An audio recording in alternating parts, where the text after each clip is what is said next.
ప్రియులారా, మన ప్రభు అయిన యేసుక్రీస్తు నామములో మీకు శుభోదయం.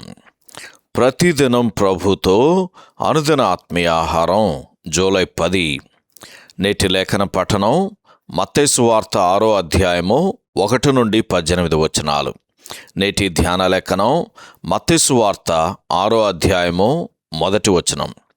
మనుష్యులకు కనబడవలనని వారి ఎదుట మీ నీతి కార్యము చేయకుండా జాగ్రత్త పడుడి, లేని ఎడల పరలోకమందున్న మీ తండ్రి యొద్ద మీరు ఫలము పొందరు.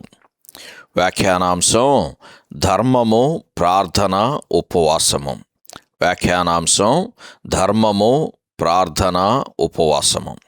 వ్యాఖ్యానం: ధర్మము చేయుట, ప్రార్థన చేయుట మరియు ఉపవాసముండుట అను ఈ 3 ప్రధానమైన విధానాల ద్వారా మనుష్యులు తమ మతపరమైన విధులను నిర్వర్తించాలని భావిస్తారు.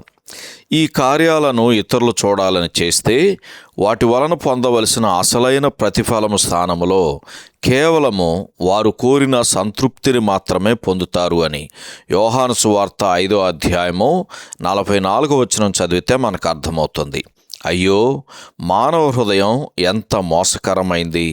శ్రేష్టమైన వాటిని కూడా దాని సొంత ప్రాముఖ్యతను పెంచుకోవడానికే వాడుకుంటుంది. చాలా ఉదారమైన దాన ధర్మాలు మనుషులు చూడటానికే ఇచ్చినట్లయితే అవి కూడా ఘోరమైన స్వార్థంతో సరిసమానం. పశ్చాత్తాపం ముఖం మీద కనపడవచ్చు, అయితే ఆత్మ సంతృప్తి హృదయపు లోతులలో ఉండవచ్చు. ప్రార్థన ఎలా చేయాలో ప్రభు మనకు ఇక్కడ బోధిస్తున్నాడు. ప్రార్థన ఒక విశిష్టమైన కార్యమని ఇక్కడ వివరించబడటం లేదు, కానీ ప్రార్థన అంటే మన అవసరాలను గూర్చి మన సొంత గదిలో చేరి రహస్యంగా మన పరలోకపు తండ్రికి చెప్పుకోవడమే. తరచూ మన ప్రార్థనలు అలవాటు పడిన పదాలతోనూ నిస్సారమైన పదజాలమును వల్లివేయుచున్నట్లుగా కనబడుటలేదా? ప్రసంగి గ్రంథం 5వ అధ్యాయము 2వ వచనం చదవండి. అవును, ప్రభువు తన శిష్యులకు బోధించిన ఈ చక్కని ప్రార్థన అప్పటి అవసరాలకు సరిగ్గా సరిపోయేది. ఇది కూడా చాలామంది వ్యర్థంగా వల్లివేస్తున్నారు. ఇశ్రాయేలీలకు లేని ధన్యతలు దేవుని బిడ్డకు ఉన్నాయి.